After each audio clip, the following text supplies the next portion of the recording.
بسم اللہ الرحمن الرحیم۔ ایک وکیل نے ثواب کی نیت سے ایک بیوہ عورت سے شادی کی۔ بیوہ عورت کا 2 سالہ بیٹا بھی تھا، تو شادی سے پہلے بیوہ عورت نے وکیل سے کہا کہ میرا بیٹا میرے ساتھ رہے گا اور میرے ساتھ ساتھ آپ اس کا بھی بہت خیال رکھیں گے۔ وکیل نے کہا تمہیں فکر مند ہونے کی ضرورت نہیں، میں اس کا بہت خیال رکھوں گا اور سگے باپ سے بھی زیادہ محبت دوں گا۔ اور وکیل نے شادی کے بعد یہ بات ثابت بھی کی کہ اسے سگے باپ سے بھی زیادہ پیار دیا۔ مگر کچھ عرصہ بعد وکیل کا اپنا بیٹا پیدا ہوا تو اس نے اس یتیم بچے کو خود سے دور کرنا شروع کر دیا۔ جب دونوں بچے کچھ بڑے ہوئے تو وکیل نے اپنے بیٹے کو ایک مہنگے انگلش میڈیم سکول میں داخل کروایا، جبکہ یتیم بچے کو گھر میں ملازم کے طور پر رکھ لیا۔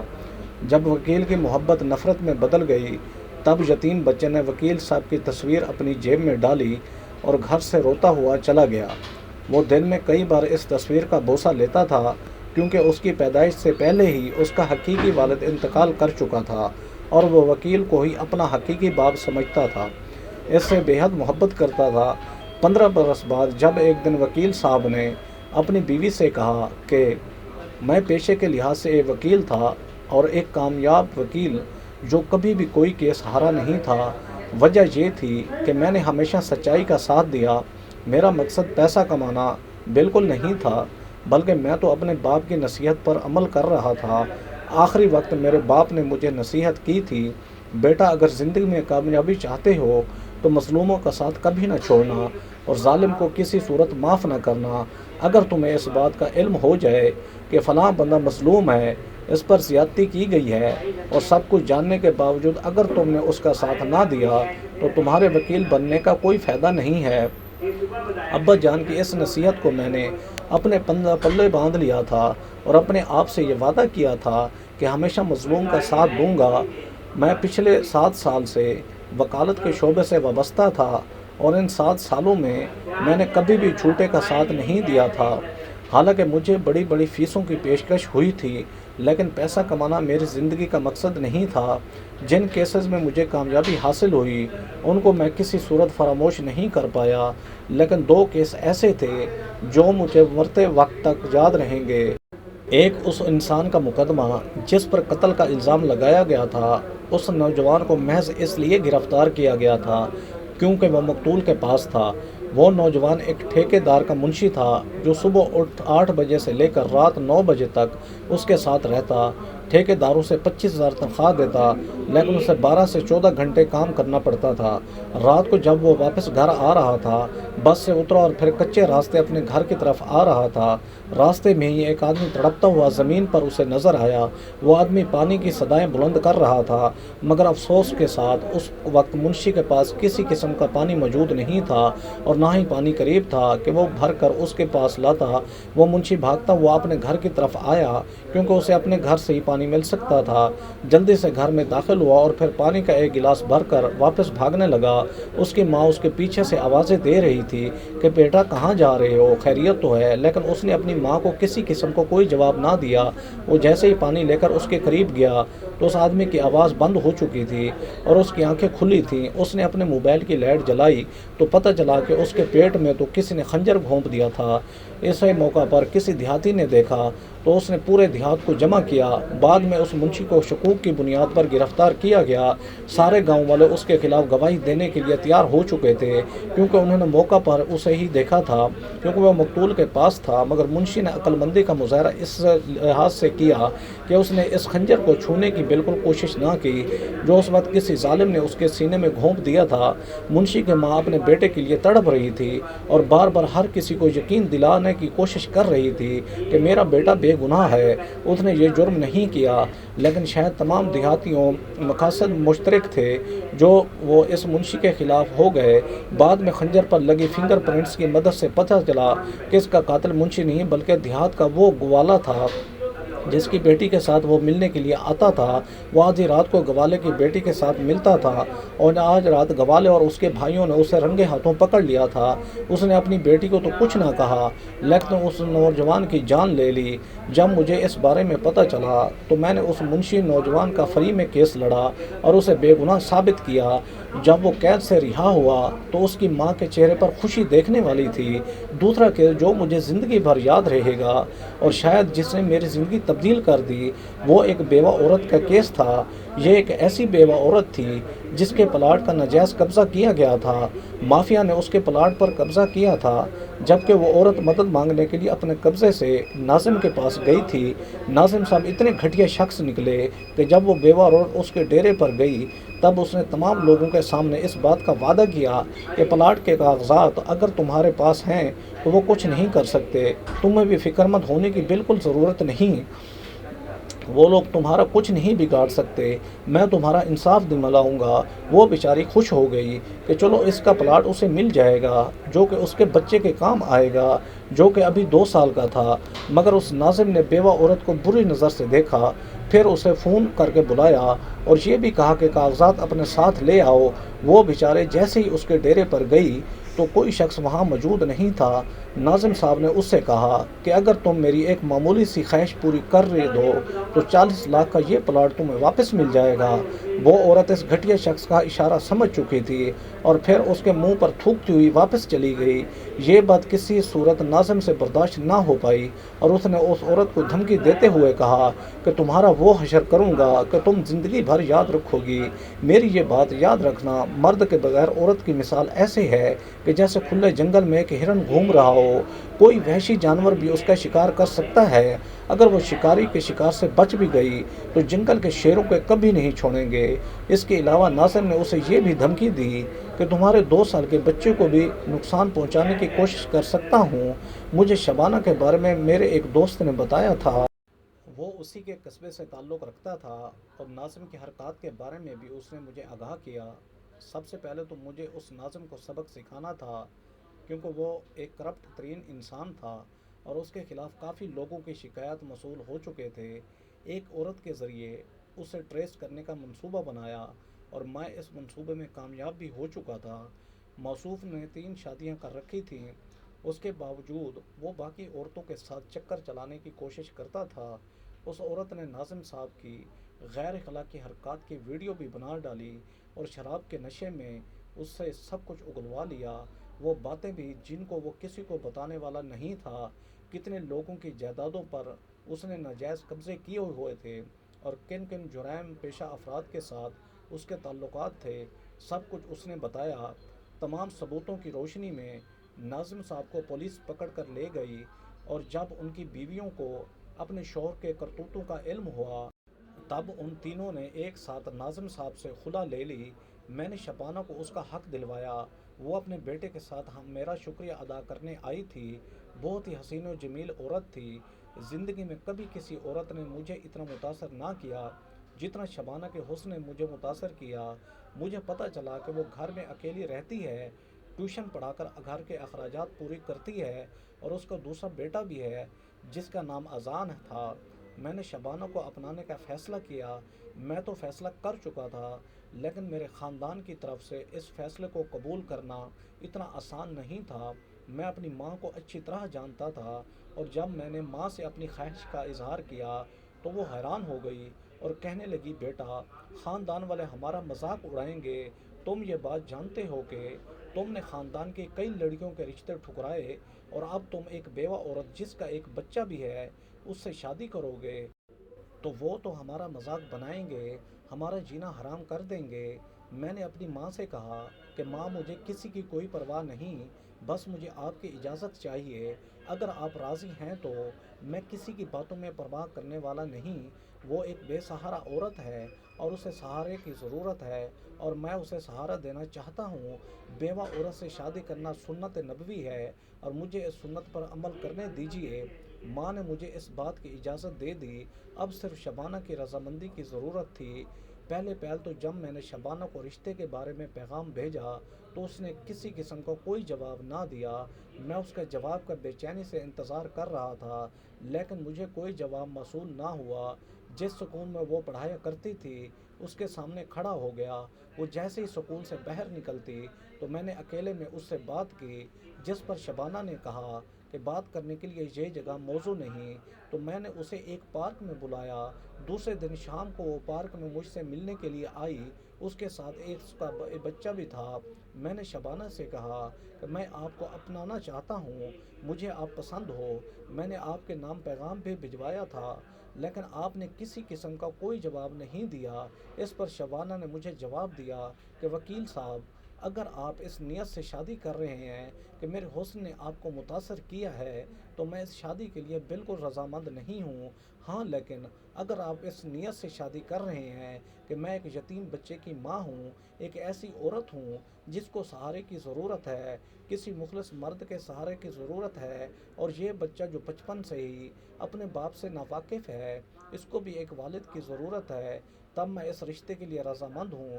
شبانہ کی یہ بات سن کر میں کافی متاثر ہوا، اور میں نے ان سے یہی کہا کہ اگر سچ پوچھیں تو میں آپ کے حسن سے ہی متاثر ہوا تھا، لیکن میں اس بات کا آپ سے وعدہ کرتا ہوں کہ میں اذان کو بہت محبت دوں گا، اسے کبھی کسی چیز کی کمی محسوس نہیں ہونے دوں گا۔ شبانہ سے میری شادی ہو گئی، اور اس شادی پر میری والدہ تو مجھ سے راضی تھیں، لیکن میرے بھائی بھابھیاں اور باقی رشتہ دار تمام لوگ ناراض تھے، خصوصاً وہ رشتہ دار جن کے ہاں میں نے رشتہ نہ کیا، وہ تو میری شادی میں آئے بھی نہیں تھے۔ میں نے جان بوجھ کر شبانہ کو ایک الگ گھر میں رکھا۔ میرا شہر میں بھی ایک گھر تھا جو کہ میں نے کرائے پر دے رکھا تھا۔ یہاں کچھ طالب علم تھے جنہوں نے میرا یہ مکان کرائے پر لیا ہوا تھا، لیکن شادی کے بعد میں خود وہاں رہنے لگا اور شبانہ اور اس کے بچے کو بھی یہاں لایا۔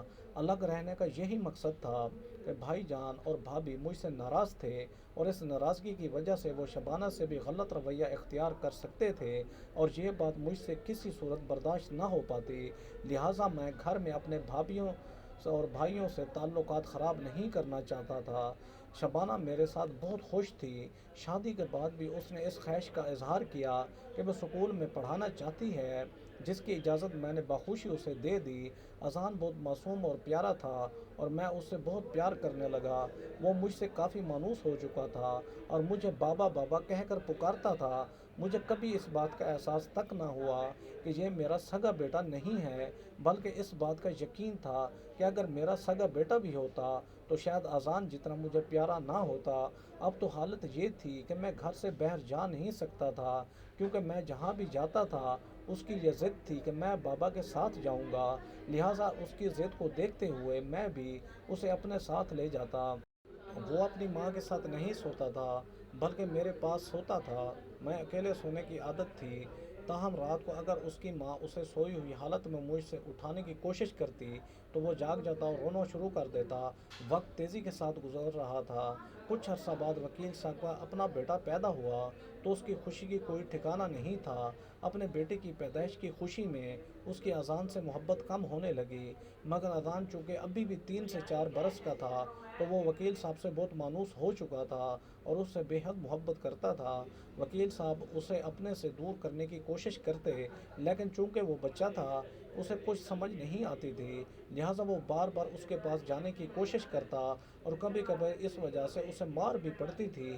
شبانہ سے یہ بات برداشت نہیں ہوتی تھی اور وہ وکیل سے یہی کہتی کہ شرجیل صاحب، آپ تو وعدہ کیا تھا کہ اذان کو باپ کا پیار دیں گے، لیکن اتنی جلدی آپ کیسے بدل گئے؟ ابھی تو شادی کو 2 سال بھی نہیں گزرے کہ آپ کے تیور بدلنے لگے۔ وہ اپنی بیوی کو کوئی جواب نہیں دیتا تھا، بس یہی کہتا کہ یہ کچھ ضرورت سے زیادہ ہی میرے نزدیک آ چکا ہے، اور اب جب کہ اللہ تعالیٰ نے مجھے اپنی اولاد عطا کی ہے تو میں اس کو اتنے قریب نہیں رکھ سکتا۔ اب وہ اپنے سوتیلے بیٹے سے کترانے لگا اور اس کے ساتھ پہلے جیسا سلوک نہیں کرتا تھا۔ اس کا سارا دھیان اب اپنے حقیقی بیٹے پر تھا۔ دونوں جب تھوڑے بڑے ہوئے تو اس نے اپنے بیٹے کو ایک اچھے سے انگلش میڈیم سکول میں داخل کروایا، جبکہ شبانہ نے اس خواہش کا اظہار کیا کہ اذان کو بھی آپ سکول میں ایڈمیشن دلواؤ۔ تو وہ کہنے لگا، اگر اس کو بھی میں نے سکول میں داخل کروا دیا تو تم گھر میں اکیلی رہ جاؤ گی، گھر کے چھوٹے موٹے کام کون کرے گا؟ ایک نہ ایک کو تو گھر میں رہنا ہی پڑے گا، لہٰذا میں اذان کو سکول میں داخل نہیں کروا سکتا۔ ایک دن جب وہ کام سے واپس آیا تو اپنے بیٹے کے لیے ایک نئی سائیکل لے کر آیا۔ ماں کا دل کٹ گیا جب اس نے اپنے یتیم بیٹے کو اپنے چھوٹے بھائی کو حسرت بھری نگاہوں سے دیکھتے پایا۔ ماں نے شوہر سے درخواست کی کہ وہ اپنے سوتیلے بیٹے کے لیے بھی ایک سائیکل خرید دے، لیکن شوہر نے انکار کر دیا اور کہا کہ وہ اس بچے کا ذمہ دار نہیں ہے۔ اگر ماں نے دوبارہ اس بارے میں بات کی تو وہ بچے کو گھر سے نکال دے گا۔ ماں نے اپنے بیٹے کے تحفظ کے لیے یہ بات مان لی۔ وقت گزرتا گیا اور دونوں بچے بڑے ہو گئے۔ اس کا سگا بیٹا ایک اچھے سے سکول میں تعلیم حاصل کر رہا تھا، لیکن سوتیلے بیٹے کے لیے کچھ نہیں کیا۔ اس نے کہا کہ وہ اس کا والد نہیں ہے، اس لیے اس پر اپنا پیسہ کیوں خرچ کرے۔ اس نے کہا کہ یہ لڑکا نہ تو اس کا نام لے گا اور نہ ہی اسے کوئی فائدہ پہنچائے گا۔ ماں نے غصے سے جواب دیا، ہاں وہ شاید تمہارا خون اور گوشت نہیں ہے، لیکن اس کا مطلب یہ نہیں ہے کہ تم اسے تعلیم سے محروم رکھو اور اسے جہالت کے اندھیرے میں چھوڑ دو۔ کیا تمہارے دل میں ذرا سی بھی رحمت اور شفقت نہیں؟ شوہر نے کہا، بس بہت ہو چکا، میں اب اس کی موجودگی برداشت نہیں کر سکتا، میں اسے اپنے گھر میں نہیں دیکھنا چاہتا۔ لڑکا اپنی ماں کے پاس آیا اور اس کے آنسو پہنچتے ہوئے کہا، ماں پریشان نہ ہو، کچھ بھی ایسا نہیں ہے جس کے لیے آپ کو رونا پڑے۔ میں تھک چکا ہوں آپ کو روزانہ میری خاطر اس شخص کی توہین برداشت کرتے دیکھ کر۔ آپ کی خوشی کے لیے میں یہ گھر چھوڑ دوں گا۔ وہ لڑکا اپنی ماں کو چھوڑ کر چلا گیا، اپنے کپڑے اٹھائے اور گھر سے نکل گیا۔ گھر سے جاتے وقت اس نے وکیل صاحب کی تصویر اپنی جیب میں ڈالی اور پھر ماں کو گلے لگایا اور گھر سے رخصت ہو گیا۔ جاتے ہوئے وہ بار بار اپنے باپ کی تصویر کو دیکھ رہا تھا۔ اسے ابھی تک اس کی ماں نے یہ نہیں بتایا تھا کہ یہ بیٹا تیرا حقیقی والد نہیں۔ لیکن وہ اس بات پر حیران تھا کہ اچانک بابا کو کیا ہو گیا۔ وہ میرے چھوٹے بھائی سے اتنی محبت کرتے ہیں، میں بھی تو ان کا بیٹا ہوں، مجھ سے اتنی نفرت کیوں کرتے ہیں؟ حالانکہ شروع میں وہ مجھ سے بھی محبت کرتے تھے۔ خیر اس کی محبت اپنے باپ کے لیے کبھی بھی کم نہ ہو سکی۔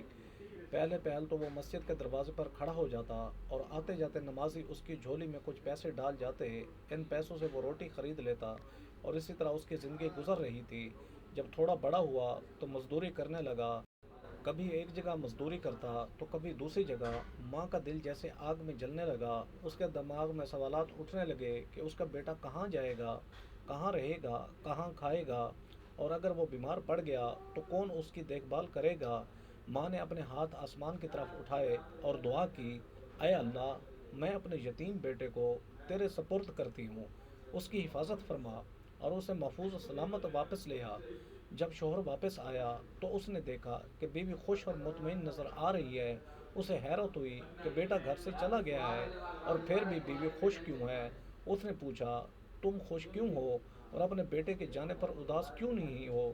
بیوی نے مسکرا کر کہا، میں نے اپنے بیٹے کی حفاظت اس کے سپرد کر دی ہے جو اسے دیکھ بھال اور حفاظت کے قابل ہے، وہ جو کبھی تھکتا نہیں اور کبھی نا امید نہیں ہوتا، اور وہ بغیر کسی اجر کے سب کچھ کر سکتا ہے۔ شوہر نے حیرت سے پوچھا، وہ کون ہے؟ بیوی نے کہا، اللہ عز و جل۔ شوہر نے طنزیہ ہنسی کے ساتھ کہا، دنیا بہر رحم نہیں کرتی اور کوئی بھی بھوکے پر ترس نہیں کھاتا، لگتا ہے تم نے اپنا دماغ کھو دیا ہے۔ وقت گزرتا گیا اور سالوں بعد ماں کا بیٹا ایک دن واپس آیا، اپنے ہاتھ میں ایک بچہ اور ایک عورت کے ساتھ۔ اس نے اپنی ماں کو سلام کیا۔ ماں حیرت اور خوشی سے پوچھتی ہے، یہ عورت کون ہے اور یہ بچہ کس کا ہے؟ بیٹے نے جواب دیا، یہ میری بیوی ہے اور یہ میرا بیٹا ہے۔ اے ماں، ماں نے پوچھا، تم نے یہ سب کچھ کیسے حاصل کیا جب تمہارے پاس نہ پیسے تھے اور نہ ہی کوئی پناہ؟ بیٹے نے کہا، سچ بتاؤں تو میں خود نہیں جانتا کہ زندگی نے مجھے کہاں پہنچا دیا۔ میں بیزار و مددگار تھا اور نہیں جانتا تھا کہ کہاں جاؤں۔ پھر میں ایک چھوٹے سے گاؤں کی مسجد میں پہنچا اور وہاں رات گزاری۔ دن میں کام کی تلاش کرتا اور رات کو مسجد میں سوتا تھا۔ امام مسجد کو اپنی کہانی سنائی اور ان سے مسجد میں سونے کی اجازت مانگی۔ انہوں نے اجازت دے دی اور ہر روز مجھے کھانا دیتے تھے۔ میں شام کو مسجد صاف کرتا تھا اور امام نے مجھے قرآن حفظ کروایا اور دین کی تعلیم دی۔ میں روزانہ مسجد کی لائبریری میں پڑھتا رہتا تھا۔